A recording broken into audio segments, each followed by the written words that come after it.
नमस्कार फ्रेंड्स, केमती अच्छी होप आपण मैंने निश्चय भलरे थे।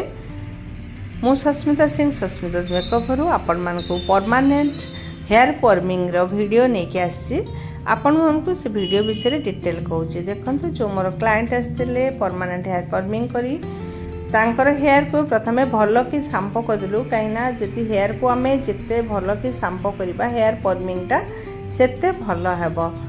तो फास्ट आम वेलोसिटी लोशन को अल्प अल्प काढ़ी कटन द्वारा बटर पेपर लगे रोल गुड़े स्टेप बाय स्टेप सबू हेयर को आम गुड़े गुड़े स्टेप बाय स्टेप रबर द्वारा बांधिकिना ताकू सेट कलु। देखंतु आपण माने भी जो माने नुआ अछंती प्लीज वीडियो टी भल के देखंतु आपण लागि निहाती हेल्प हबो।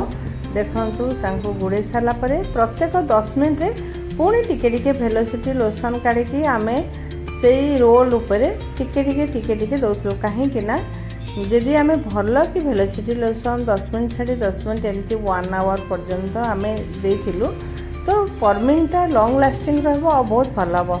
केयरफुली देबे नहले स्काल्प जदि चली जीवो ताहले कस्टमर हेयर इचिंग हबो नले किसी प्रॉब्लम हबो। जेहेतु केमिकल वर्कटा तापरे लगे सारा परे आमे हेयर कवर कर देथिलु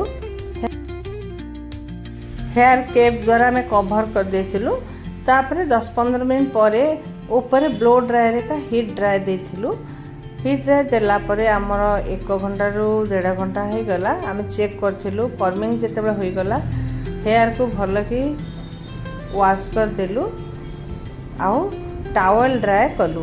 टावल ड्राई पूरा भल कि 70% आमको ड्राई हबार अच्छे जेहेतु क्लिप सेमती ही कल हो तार उपरे ड्राई करिकिना आमे कूल ड्राई देकिना 70% सुखो। पुणी आमर सेकेंड स्टेप आसीदाए जोटा कि न्यूट्रलाइजर आमर से पाउडर से आम जी वाटर नवा कथा सेतिकी आ जी आम दरकार पाउडर सेतिकी आमे गोलेकिना कॉटन द्वारा से रोलर उपरे स्टेप बाय स्टेप आमे पुणी टिके टिके टिके टिके दौथिबा। 15 मिनट पर आमर देखंतु वेलोसिटी वर्क हो गला तापर न्यूट्रलाइजर भी वर्क हो गला।